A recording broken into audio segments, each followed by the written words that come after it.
Хамтарсан засгийн газраас хэрэгжүүлэх 14 мега төслийн гарааны цохоо дээр сүүлийн 30 жилийн түүхэнд хувийн хвшлийн хөрөнгө оруулалтаар ашиглалтанд орж буй анхны цахилгаан хязгаанд инхүү үүд халаа ээж байна. Та бүхэнд баяр хүргэе.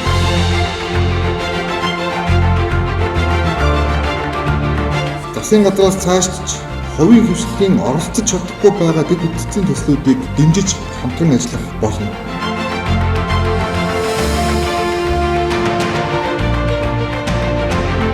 Цаашдаа бид энэ хурдаараа явж чадвал 2028 онд Монгол улс эрчим хүчний хамаарлаасаа бүрэн гарах боломжтой. Энэ бол зөвхөн эдийн засаг биш, энэ бол Монгол улсын тусгаар тогтнол бүрэн эрхт байдалтай холбоотой туйлын чухал зүйл юм.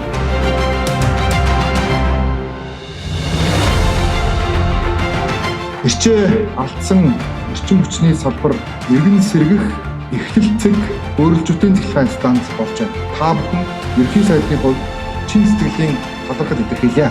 Монгол улс мандан бадрах болтугай.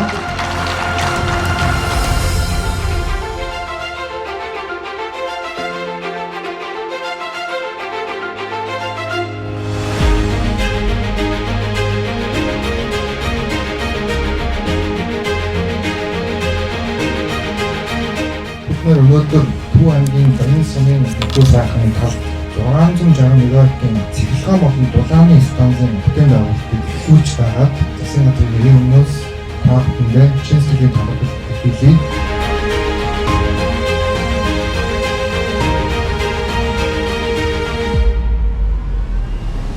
За өнөөдөр бол бүхэлдээ эрчим хүчний салбар дээр ерөнхий сайдын хувьд ажилласан ийм өдөр байлаа. За бөөрөлжүүдийн цахилгаан станц эхний галлгааг эхлүүллээ. Мөн одоо Төв аймгийн цахилгаан станцыг 2027 оны улсын баяр наадмын өмнө бол одоо ашиглалтанд орно гэдэг ийм график төлөвлөгөөтэй явж байна. Мөн одоо Багнуурын 50 мегаваттын батарей хоригдлоор за энэ бол яг уу гэхээр одоо бид нар ашиглахгүй байгаа эрчим хүчээ хоримтлуулад хэрэгтэй байгаа үед нь одоо буцааж нийлүүлэх ийм одоо технологи гэж ойлгож байна. Одоо 11 сарын сүүл гэхэд бол одоо энэ төсөл маань үндсэндээ ингээд ашиглалтанд орно.